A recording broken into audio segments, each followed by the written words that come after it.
Hello বন্ধুরা, তোমরা কেমন আছো? আশা করি ভালো আছো। আমিও ভালো আছি। আজ আবার চলে এসেছি নতুন আরেকটা ব্লগ নিয়ে তোমাদের সঙ্গে শেয়ার করতে।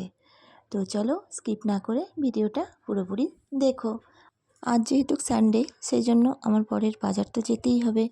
আজকে নেমন্তন্ন আছে আমাদের একটা জায়গায়, এক বিয়েবাড়িতে নেমন্তন্ন আছে। তো সেটা হবে দুপুরবেলা। তো সেই কারণে আজকে রান্নাবান্নার সেরকম কোনো কিছু ব্যবস্থা করব না। তো মা ঘরে খাবে, মা কোনো রকম বলছে আমি একটু সেদ্ধ ভাত করে খেয়ে নেবো। তো সেই কারণে আজকে মাছ, কপি টপি অনেক রকম সবজি এনেছে, কিন্তু সেই সবজিগুলো আজকে হবে না। কারণ হচ্ছে এত কিছু রান্না করলে খাবে কে? আর রাত্রিবেলা এসে ওই দুপুরবেলা খেয়ে দিয়ে অত কিছু রিচ, রাত্রেবেলা এসে আর কিছু ভালো লাগবে না খেতে। তখন মনে হবে চারটি মুড়ি খেয়ে শুয়ে পড়ি, কারণ পেটের অবস্থা খুব একটা কারোর ভালো থাকে না সব সময়। তো সেই জন্য রান্নাবান্না এবেলা হবে না। এগুলো সব ধুয়ে ধুয়ে ফ্রিজে রেখে দেওয়া হবে। দেখেছো তেলাপিয়া মাছগুলো কী সুন্দর দেখতে, একদম ছোট ছোট সাইজ। এই তেলাপিয়াগুলো খুব ভালো, কিন্তু এর থেকে যেগুলো বড় হয়ে যায় না, সেগুলো নাকি শুনছি এখন খাওয়া উচিত নয়। তো এইগুলো পুকুরে চাষ হয়, এগুলো কোনো অসুবিধা নেই খেলে। আর এই মাছ তো খুবই প্রিয় আমাদের সবার। তো দেখো সকাল সকাল বসিয়ে দিয়েছি আলু চচ্চড়ি। তো এই দিয়ে আজকে সকালবেলা টিফিনে মুড়ি খাওয়া হয়ে যাবে। আর এই দেখো, বিয়েবাড়ি যাওয়ার জন্য আমার মেয়ে একটা কি কিনেছে, নাকের মধ্যে লাগিয়ে রাখতে হয়, ওটা টেনে তুলে দিলে পরিষ্কার হয়ে যায়। ব্ল্যাঙ্কেট যা কি বলে, ব্যাঙের মাথা, আমি অত বুঝি না। তো সেইগুলো কিনেছে, ওগুলো নাকে লাগিয়ে রেখেছে। আর ওর বাবা বলে দিচ্ছে যে এইভাবে এইভাবে লাগা। তো সেটাই মানে লাগিয়েছে, লাগিয়ে রেখে দিয়েছে। আর এখানে দেখো বুড়িটা ফল টল কেটেছে, কেটে বলছে খা খা করছে। তো সবাই ওখানে ফল নিয়ে খাবে, কি ওর নাক নিয়ে ব্যস্ত সবাই, যে কীভাবে ওঠাবে, কি হবে। তো পুরো ছিটিয়ে দিতে হয়, ব্যথাও করে। আর ওর বাবা এখন চান করতে যাবে বলে রেডি হয়েছে। তো সেই জন্য ওর দেরিও হয়ে যাবে বিয়েবাড়ি, মানে মোটামুটি দুপুরে খাওয়া ওদের। আর এই দেখো মেয়েগুলো আমাকে কিনে দিল আজকে। এই ফুলগুলো 3টে ফুল আছে, তো যে কোনো 2টো ফুল আমি বাঁধবো, আর বাকিটা দেখি মেয়ে যদি বাঁধে নাহলে রেখে দেবো। এই চোকারটাও মেয়ে কিনে দিয়েছে আজকে, বলছে বিয়েবাড়ির জন্য এটা বেস্ট। তো খুবই সুন্দর ছিল ডিজাইনটাও আর দেখতেও। তো সেই কারণে এটাও নিয়ে নিয়েছি। আর মেয়ের জন্য একটা পায়ে পরার, ওটাও নিল, এক পায়ে পরবে। আর এই লিপস্টিকটা কিনেছে মেয়ে, খুবই সুন্দর কালারটা, তো এটাও কিনেছে। আর কিনেছে কিছু এমনি জিনিস, যেটা হচ্ছে একটা আইব্রো পেন্সিল, আর টুকিটাকি যা মোটামুটি খুব একটা ভালো কিছু নয়, অল্প অল্প জিনিসই কেনা হয়েছে, সবই তো আছে। আর এই মেয়ের জন্য ওই ক্রিমটা, সিসি ক্রিমটা আমি কিনে দিলাম। আর একটা বেল্ট কিনেছে ওর বাবার জন্য। তো যাই হোক, দেখো বিয়েবাড়ির সাজ একদম কমপ্লিট। মোটামুটি 1টা বাজে, এখন আমার কমপ্লিট হয়ে গেছে, মেয়ের এখনও হয়নি।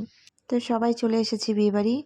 এত সুন্দর ছিল, মানে এত বড় এরিয়াটা তোমাদের দেখাচ্ছি। তো প্রচুর বড়, এখানে একসঙ্গে 3টে 4টে করে বিয়ে হয়, এত বড় ম্যারেজ হলটা। তো আমাদের বর্ধমান শহরের মধ্যেই, তো বেশি দূরে যেতে হয়নি। আমরা সবাই স্কুটি করে এসেছি, মেয়ে, ওর একটা বন্ধু, আমি, ওর বাবা, 4জনের নেমন্তন্ন ছিল। তো 4জনই চলে এসেছি। এখানে দেখেছো গ্রাউন্ডটা, দেখো গ্রাউন্ডগুলো কত বড় বড়, দারুণ লাগছিল। আর এই দেখো আমাদের বিয়ের কোণে, কি সুন্দর দেখতে লাগছে, দেখো ওরা পরীর মতন লাগছে। মানে কি বলবো, চোখ সরাতে পারছিলাম না, এত সুন্দর ওকে সাজিয়েছে। বিয়ের কোণে বোধহয় এত সুন্দরই লাগে। তাও এত বিয়েবাড়ি গেছি, ওকে যেন একটু বেশিই ভালো লাগছে। তো যাই হোক, খাবার জায়গায় তো প্রচুর ভিড়। মেয়ে বসে গেছে খেতে, আমিও বসবো। তো ফার্স্টেই দিয়ে দিয়েছে দেখো একটা চিকেন সাটে, কিন্তু অপূর্ব, মানে দারুণ খেতে ছিল। আর ছিল মাটন বিরিয়ানি, চিকেন বিরিয়ানি, বোরহানি, আর ছিল তোমার স্যালাড, আর মিষ্টি ছিল, আইসক্রিম ছিল। সবগুলো শেয়ার করতে পারিনি, কারণ প্রচুর পরিমাণে ভিড় ছিল। তো আমরা খেতে বসেছি, পেছনে দেখছি আর একদল দাঁড়িয়ে আছে, আমরা কতক্ষণে খেয়ে উঠবো, তবে তারা বসবে। তো সেই কারণে খাবারের টেস্টগুলো কী হয়েছে না হয়েছে কিছুই বুঝিনি। খুবই সুন্দর লাগছিল খেতে, এটুকু বলতে পারি। দারুণ লাগছিল বিরিয়ানিটা খেতে, একদম লাইট, কোনো রকম কোনো মশলাপাতি ছিল না। তো আইসক্রিমটা ভেতরে বসে খাওয়ারও টাইম দেয়নি, আমরা বাইরে এসে আইসক্রিমটা খেয়ে নিলাম। তারপরে সন্ধ্যাবেলা ফুচকা নিয়ে বসেছি। দেখতে পাচ্ছ আমাদের কত বড় সাহস, দুপুরবেলা ওইসব খেয়ে এসে আবার সন্ধ্যাবেলা ফুচকা। এগুলো বাড়িতেই বানানো হয়েছে। আর সকাল থেকে না প্ল্যান করা ছিল, বুঝতে পারিনি যে এটা খেলে আর কি অনেক বেশি বাড়াবাড়ি হয়ে যাবে। পেট তো ভরাই ছিল সবার। তো সেই কারণে হলো তৈরি যখন করাই আছে খেয়েই ফেলি। তো ফুচকাগুলো বাড়িতেই ভেজেছিলাম, আর এই সমস্ত জোগাড় করেই রেখেছিল মা। তো এসে এইগুলো এবার মাখামাখি শুরু করে দিয়েছি সন্ধ্যাবেলা। মেয়ে তো খেলোই না, মেয়ে বললো একটাই খাবো। অনেকবার রিকোয়েস্ট করার পরে একটা খেলো। ওর বাবা 4টে মতো খেলো, বাকি মা আর আমি মিলে খেলাম। তো আমার মোটামুটি পেট খালি ছিল, অত অসুবিধা হয়নি, কারণ আমি সব কিছুই পেট খালি রেখেই খাই। তো খেয়ে নিলাম, দেখো সন্ধ্যাবেলা বেশ মজাই হলো। শরীরটা ভাল লাগছিল না, ঘুমও হয়নি দুপুরবেলা, তো তাও কি করব, বসে বসে খেলাম ফুচকা, আবার কার না ভালো লাগে। তো খেয়ে ফেললাম সব কটাই ফুচকা, মনে হচ্ছিলো আরেকটু হলেও যেন ভালো হতো। তো এই বিয়ের রাতে না, জানো তো, মাকেও বলেছিল, তো মা গেল না, বললো না দুপুরবেলা আমি যাব না, আর বিরিয়ানি ফিরিয়ানি অত ভালোবাসে না, তো সেই কারণে ও গেল না, ওর শরীরটাও ভালো ছিল না। নাহলে ওকেও বারবার করে যেতে বলেছিল, মেয়ের একটা বান্ধবীর বিয়ে ছিল, তো বারবার করে যেতে বলেছিল, দিদা যাবে দিদা যাবে, গেল না, কি আর করা যাবে। তো ফুচকা খাওয়ার পরে আবার দেখো এই ছোলা মটরগুলো একটু বেঁচে গেছিলো, এর মধ্যে কটা সেউ ভাজা, কটা পেঁয়াজ কুচি বেশ করে মাখিয়ে ব্যাস এটাও খেয়ে ফেললাম। আর পেটে জায়গা নেই, একটু রাতে খাবো। তো দেখো মেয়ে চলে এসছে ওপরে সোয়েটার বার করতে। সেদিনকে তোমাদের দেখালাম না, সব সোয়েটারগুলোকে কেচে কেচে আমি রেখে দিয়েছিলাম ভালো করে। আমি তো জানি এসেই মেয়েটা যে কোনো সোয়েটার হাত দেবে নিয়ে যাবে, তো ওইগুলোই এখন বেছে বেছে তুলে নিল, কারণ কাল ভোরেই ওকে আবার নিজের কাজের জায়গায় ফিরতে হবে। বিয়েবাড়ি বলে ছুটি নিয়ে এসেছিল 2 দিন, তাও বাড়িতে কাজ করছিল, বাড়িতে শুক্রবার শনিবার কাজ করেছে। তো এখন আমরা একটু শুয়ে গল্প করছিলাম সবাই মিলে, শুয়ে বসে সব গল্প করা হচ্ছিল। এরপর রাতে কি খাবো কি না খাবো কেউ জানি না, ভাত আর আলু সেদ্ধ করা হয়েছে রাত্রিবেলা। পেটের যে অবস্থা, এত কিছু খেয়ে নাও খেতে পারি। তো সেই কারণে সবাই সবার মতন ফোন ঘাঁটছে, কথা বলছি।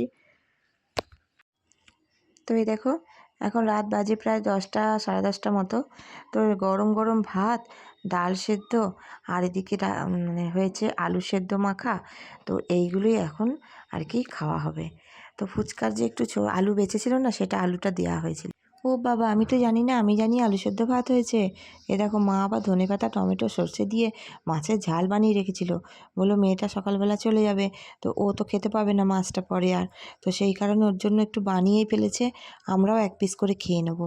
তো মেয়েটা আমার বরকে ডাকলাম খেতে দিতে, ও বসবে খেতে, আর আমরা নিচেই বসি, টেবিলে বসি না, খুব কম বসি টেবিলে, নিচে বসে না খাওয়ার মজাটাই আলাদা। তো এবার আমার মেয়েকে ডাকছি, তো ফোন ঘেঁটেই যাচ্ছে। তো যাই হোক, ওকে খাইয়ে দিতে হবে, ও নিজের হাতে খাবে না। ওই এক থালাতেই দুজন নিয়ে নিচ্ছি, মেয়ে আর আমি একসঙ্গেই বসে খেয়ে নেবো। আর তো 2 দিন মানে মাসে 2 দিন করে আসে, তো সেই কারণে এক থালাতেই বেশি ভালো লাগে খেতে। ও যদি আলাদা খেতে চায় তাহলে মনে হয় না, ভালো লাগছে না, নিজের হাতে মেয়েকে খাইয়ে দিই একটু, আমি একটু খাই, ব্যাস ওটাতেই যেন শান্তি। এমনিতেও জানো তো, যখন ও কাজকর্ম করতো না, বর্ধমানে পড়াশোনা করতো, তখন কিন্তু আমি একসাথেই খেতাম, ও আর আমি। ওরও পছন্দ খুব, মায়ের সঙ্গে এক থালায় ভাত খাবে ও। নিয়ে মাঝে মাঝে আসলে বলে একসঙ্গেই মাখো। তো চলো আজকের ভিডিওটা অনেকটাই বড় হয়ে গেল, তো এখন রাখছি বন্ধুরা, এবার শুতে যাব খেয়ে দিয়ে উঠে বাসন ধুয়ে। তো তোমরা ভালো থেকো, সুস্থ থেকো, আজকের মতন আসছি বন্ধুরা, টাটা।